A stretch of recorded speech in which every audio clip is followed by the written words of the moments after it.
আমাদের নতুন স্বরাষ্ট্রমন্ত্রী সালাউদ্দিন আহমেদ বলেছেন, দেশে মব কালচার থাকবে না, মব ভায়োলেন্সের সবকটির বিচার করা হবে। তার এই বক্তব্য আমরা খুব আস্থার সঙ্গে নিতে পারছি না, তার কারণ খোদ আদালতের মধ্যেও যদি ভয়ঙ্কর মবের ঘটনা ঘটে থাকে, আমাদের আশান্বিত হওয়ার কোনো সুযোগ নেই।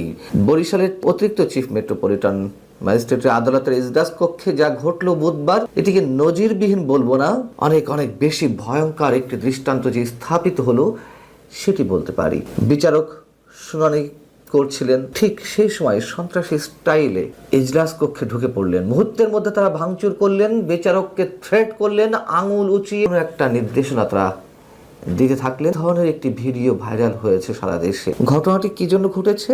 বরিশাল জেলা আওয়ামী লীগের সাধারণ সম্পাদক এবং সাবেক এমপি তালুকদার মোহাম্মদ ইউনুস সহ আওয়ামী লীগের কয়েকজন নেতার জামিন মঞ্জুর করা হয় গত সোমবার। কেন জামিন মঞ্জুর করা হলো?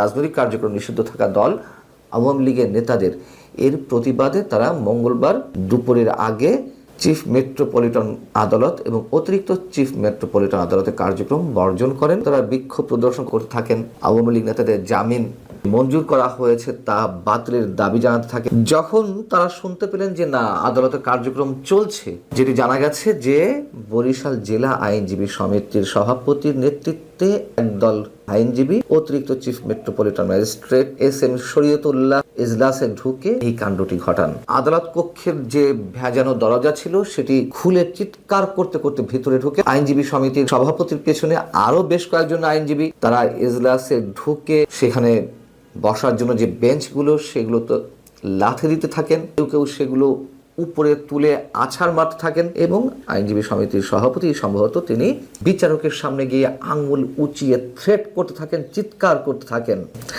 আর বিচারকের কি করার? বিচারক নিশ্চয়ই কর্তব্য বিমূঢ় হয়ে পড়েন, হতবিহ্বল হয়ে পড়েন, সম্ভবত ট্রমার মধ্যে চলে যান। তার তো কিছুই করার থাকে না ওই মুহূর্তে। হচ্ছে মবের দৃশ্য। এই যে ঘটনাটি ঘটলো, যে রাজনৈতিক কার্যক্রম নিষিদ্ধ থাকা আওয়ামী লীগের নেতাদের জামিন কেন দেয়া হলো? আচ্ছা, কেন দেয়া যাবে না সেটি তো শুরুর প্রশ্ন।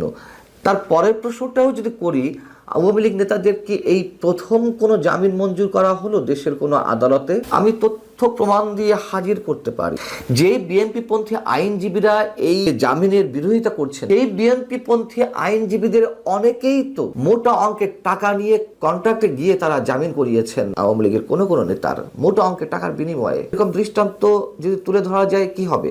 এবং যখন শুধু বিএনপি পন্থী আইনজীবী না, বিএনপিপন্থী আইনজীবী সহ জামাতপন্থী আইনজীবীরা বড় বড় মোটা মোটা অঙ্কের টাকার কন্ট্রাক্ট করেছেন আওয়ামী লীগ নেতাদের সঙ্গে, স্থানীয় পর্যায়ের হোক জাতীয় পর্যায়ের হোক, কারো কারোটি জামিন হয়েছে। ওই সেক্ষেত্রে তো এই ধরনের বিরোধিতা করা হয়। যখন বিচারক স্বতঃপ্রণোদিত হয়ে নিজের বিবেকের তাগিদে হয়তো কোনো কোনোটি জামিন করছেন, তখনই এই ধরনের বিরোধিতা আমরা দেখছি। আমরা তো এই কথাই বলবো। এখন সাবেক আইন উপদেষ্টা আমাদের মহামান্য মাননীয় অধ্যাপক ডক্টর আসিফ নজরুল, সাবেক স্বরাষ্ট্র উপদেষ্টা জেনারেল অবসরপ্রাপ্ত জাহাঙ্গীর আলম চৌধুরী, তারা তো দিনে রাতে বলতে থাকতেন জামিন দেওয়া যাবে না, জামিন দেওয়া যাবে না, জামিন দিয়ে মানুষের যে ফান্ডামেন্টাল রাইটস বলি আর নাগরিক অধিকার বলি, অবশ্যই সেটি পর্যায়ে পড়ে। বিনা বিচারে কেন মানুষকে আটকে রাখতে হবে মাসের পর মাস, বছরের পর বছর? আমরা এই সংস্কৃতি থেকে বের হতে পারছি না। আমাদের নতুন প্রধানমন্ত্রী তারেক রহমান যতই আইনি শাসন প্রতিষ্ঠার কথা বলুন না কেন, মন্ত্রী সালাউদ্দিন সাহেব যতই বলুন না কেন মব কালচার আর সহ্য করা হবে না, প্রতিটি মব ভায়োলেন্সে বিচার করা হবে, এই তার নমুনা। সাবেক আইন উপদেষ্টা আমাদের ওই যে কথিত মাননীয় ডক্টর আসিফ নজরুল জামিন দিতে মানা করছেন, কিন্তু কথিত এক জুলাই যোদ্ধা সুরভিকে আটক করা হলো চাঁদাবাজির অভিযোগে। নিশ্চয়ই তার জামিনও আমরা আশা করছিলাম অবশ্যই দিতে হবে, তিনি যেই হন না কেন।